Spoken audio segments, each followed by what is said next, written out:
eu resolvi falar sobre um filme que eu vi recentemente, eu gostei bastante, do Bertrand Bonello, eu já até falei dele aqui, que é o Nocturama.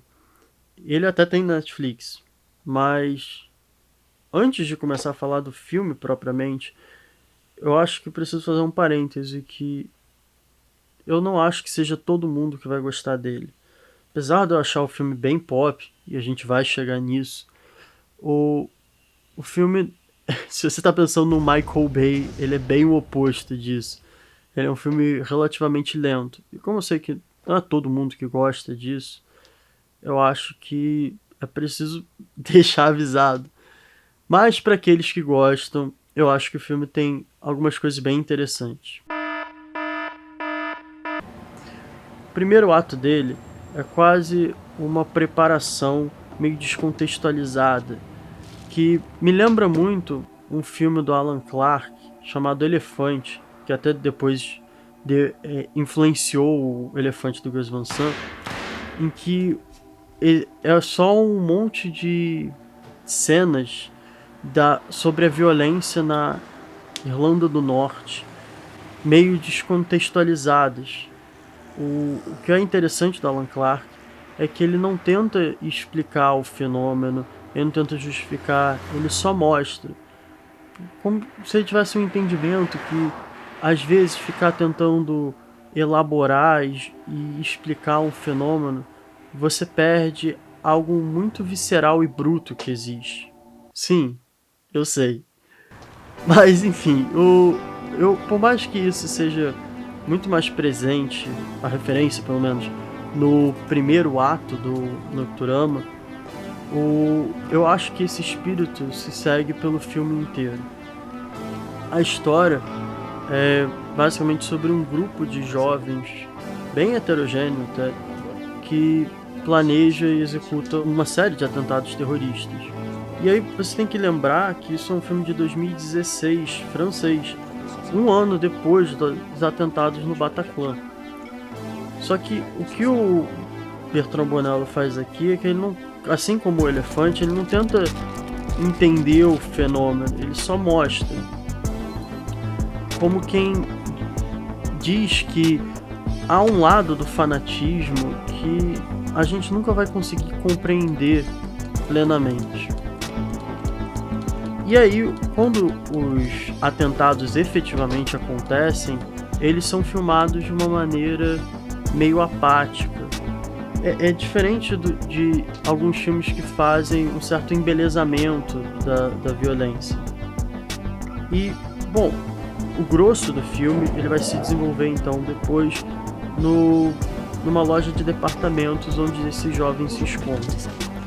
E aí é muito difícil, para mim pelo menos, não remeter a um clássico, que é o Despertar dos Mortos, do Romero, onde é um filme de zumbi em que os sobreviventes eles ficam presos dentro de um shopping. E aí isso gera várias imagens desses seres completamente imbecis frequentando esses corredores dos shoppings, o que, em contraste com a realidade das pessoas que efetivamente frequentam esses espaços, gera um comentário muito interessante sobre a sociedade de consumo. Eu acho que o Nocturama ele é um filme sobre consumo, efetivamente, mas ele não é um filme de zumbi, apesar de ter algo meio zumbificado nesses jovens, no sentido de todas as suas atitudes parecem meio impensadas, meio impulsivas, como se fossem fruto de pessoas que não conseguem elaborar direito o que querem. E aí, nesse sentido, que eu acho que tem algo de pop no filme. Bom, a pop art foi um movimento marcado por nomes como Peter Phillips, Richard Hamilton, Roy Lichtenstein e seu maior ícone, Andy Warhol. E não é à toa que ela chega no seu ápice justamente em Nova York. Esse é um movimento que se alimenta profundamente do consumismo. Mas eu acho que para entender o ponto assim da pop art, ou pelo menos o que eu vejo dela, preciso dar uns passos atrás para uma das obras mais importantes da arte moderna, que é a Fonte, do Marcel Duchamp. O que o Duchamp faz quando ele compra um mictório, assina e coloca no centro de um museu, é que ele está propondo uma visão de arte que é muito mais sobre o discurso e a proposição do artista do que sobre a manufatura propriamente. Ou seja, o artista está muito mais vinculado a alguém que propõe um olhar ou propõe uma ideia sobre o mundo. O que parece é que a galera da pop art olha esse gesto e entende que o mictório é belo. E aí isso dá origem a uma série de trabalhos que vai pegar o banal da vida industrializada, como os quadrinhos ou latas de sopa, e vai colocar elas num espaço de apreciação e de buscar a beleza desses objetos. E nesse sentido, o Nocturama, ele tem uma coisa que ele está toda hora trabalhando com esses símbolos do consumo. São as roupas, são os alimentos, é a fartura de modo geral, mas em paralelo com os símbolos da violência. Então, são as armas de brinquedo, é o videogame, e ele coloca isso, como eu falei, no mesmo patamar, como quem diz, a revolta virou um produto. E aí, nesse sentido, é interessante pensar que talvez haja algo muito sintomático num dos artistas mais populares da nossa época, o seu Banksy. Um cara que fala contra o sistema, mas as suas intervenções afetam diretamente o mercado imobiliário.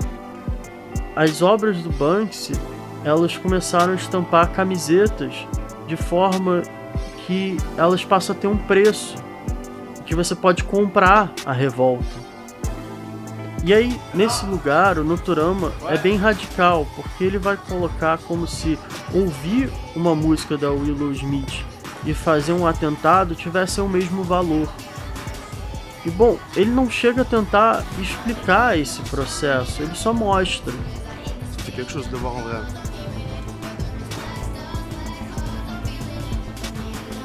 E é nesse ponto em que o filme ser lento é importante, porque é isso que dá a dimensão do vazio, um certo vazio existencial e de significado que toma conta desses jovens e que pode ser preenchido por absolutamente qualquer coisa, na medida em que, hoje em dia, tudo é produto. Então, frente ao atentado do Bataclan, o Bertrand Bonello faz um filme que não tenta explicar, não tenta entender esses fenômenos. Ele simplesmente os mostra. E o que eu acho mais interessante, o que fica para mim desse filme, é uma sensação muito estranha de que mostrar alguém como consumidor é um ato extremamente humano.